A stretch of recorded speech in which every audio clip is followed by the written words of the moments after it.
re leboge wena Zoe Brown ka maemo a bosa re tshepa gore ko leng teng mo Afrika Borwa maemo a bosa a bantle tota ruri.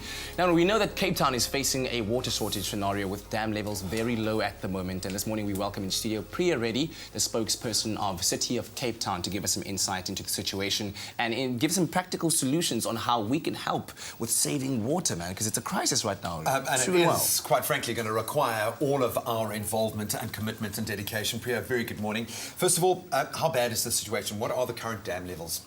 Look, without sounding alarmist, it's very bad. The dam levels are sitting at 44% at the moment, and Cape Townians are using 29 million litres more per day than they ought to be using. So while we applaud those people that have taken it very seriously and are really trying to change their behaviour, too many people are ignoring the water restrictions. The city has communicated extensively on various media channels, social media, billboards, papers, radio.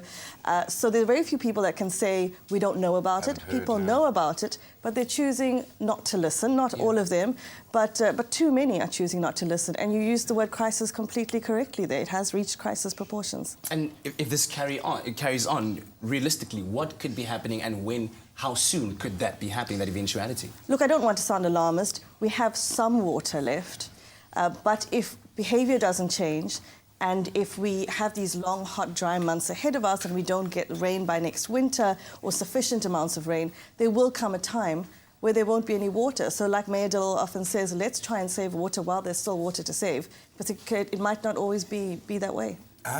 One struggles to understand what's motivating this increase, while despite the message that's being sent out, because one thinks that the next step is maybe punitive measures on your behalf. What do you think is motivating the increase in water consumption levels? You know, it's difficult to say. When the weather is warmer, people use more water. It's not an incremental increase all the time. It fluctuates.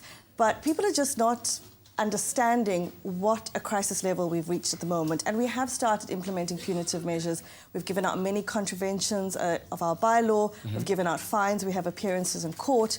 But the fact remains that water usage happens behind closed doors, and you can't often prove it. So what we need is for every resident in Cape Town to become a water ambassador. When you're around your braai, when you're behaving on your own with your own water behaviour, keep in mind that you need to spread this message as much as you can.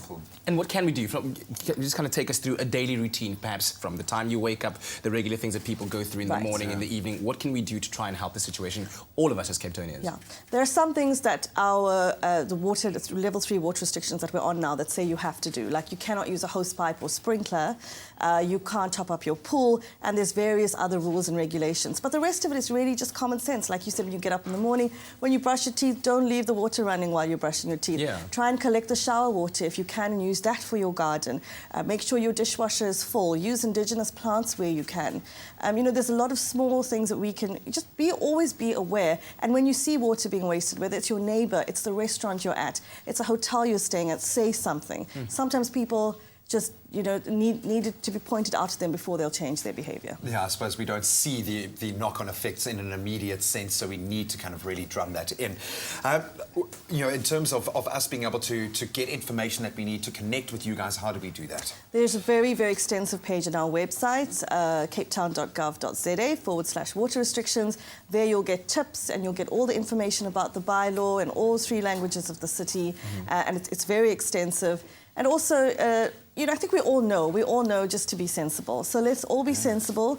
Like I said, let's save water while there's water to be saved. And let's all get on board and become ambassadors and water police. Yeah. And perhaps, if I may, are there any innovations being put in place? I know that there's a certain collaboration with the government of the Netherlands, working off of the technologies that they have going there to try and help our water situation here. What can we look forward to in the future? Is something being done as, you know, a precautionary measure for the future, given that we don't even know when we might see proper rain again? Look, the city's putting in place as much as we can, and we are thinking innovatively as far as we can in terms of our pressure management and our water management policy, and we are at the forefront of it. Certainly on the continent, we're at the forefront. We've won many awards in terms of how we've been reducing water pressure. And, you know, if you took our pipes, our reticulation system, and you put it from this point where we're sitting, and you stretched it straight across, it would go to Australia. So there's a lot to manage. There are some leaks, there are some pipes. We're getting on it as fast as we can. We're getting more people on board to help us. But again, we need to think about things like our gardens. Yeah. You know, we were talking a bit earlier on and you said, oh, it's terrible, you know, pools are drying up. The reality is azaleas will die, pools will dry up.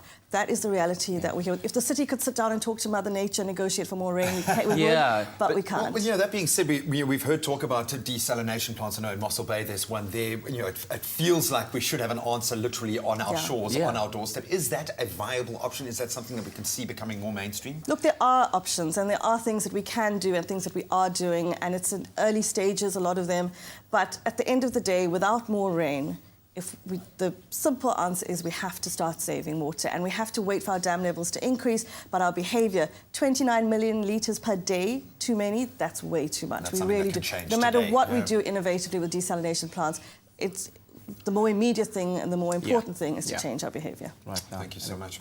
Thank you so much, Priya. And of course, I think we've all kind of received a good talking that we all need, and something that we can all change starting today. Because imagine what the world would be, what our country would be, what our city would be without water every day. Another Just 10 to do years simple of drought, things. you know what I'm saying? Exactly.